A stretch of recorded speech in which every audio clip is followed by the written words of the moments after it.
iyadoo la eegayo hadal qoraalkii soo baxay 5 bishii Febraayo sanadkii 2016 iyo codsiyadii afka laga sheegay waxay Soomaaliya si xushmad leh uga codsanaysaa maxkamaddu inay diidmadii hordhaca ahayd ee Kenya iyo inay caddeyso inay awood sharci u leedahay inay qaado dacwadda ay soo gudbisay dawladda federaalka ee Soomaaliya Allah u raxmadee buddigihii dacwadna qaybta weyn ku lahaa ee Soomaaliya injineer Maxamed Cumar Saalixi oo dhawaan geeriyooday ayaa maxkamadda horteeda ka akhriyay gorfaynta xagga sharciga ee Soomaaliya Maarch 2022 isagoo ay ka horeeyeen garyaqaanada ajnabiga ah ee difaacaya Soomaaliya ha yeeshee waxa uu injineer Saalixi diiradda saaray waxa ay Soomaaliya ka filayso maxkamadda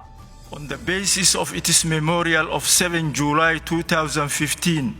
iyadoo lagu salaynayo xuska 7 Luulyo 2015 jawaabtii 18 Juun 2018 iyo codsi jeedintii afka ahayd Soomaaliya waxay si xushmad leh maxkamadda uga codsanaysaa kow inay diido soo gudbinta koobaad iyo labaad ee jawaab celintii Kenya ee 18 December 2018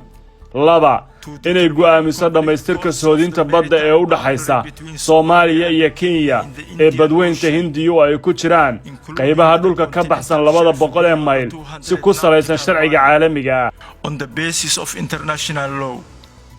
3 saddex inay go'aamiso soodinta badda ee u dhaxaysa Soomaaliya iyo Kenya ee badweynta Hindiya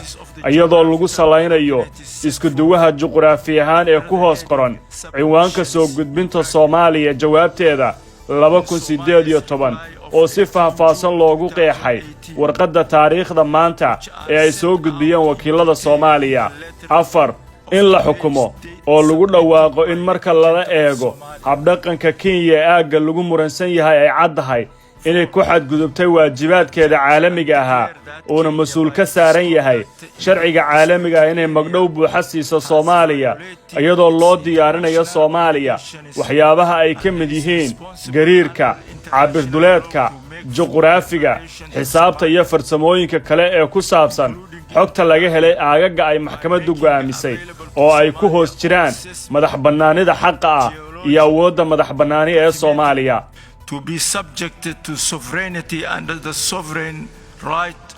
and jurisdiction of Somalia. Madam President, Marwa madaxweyne xubnaha sharafta leh ee maxkamadda tani waxa ay dhamaystiraysaa codsiyada afka ah ee Soomaaliya aad baad ugu mahadsantihiin waqtigiina iyo dhageysiga. Thank you very much for your time and attention.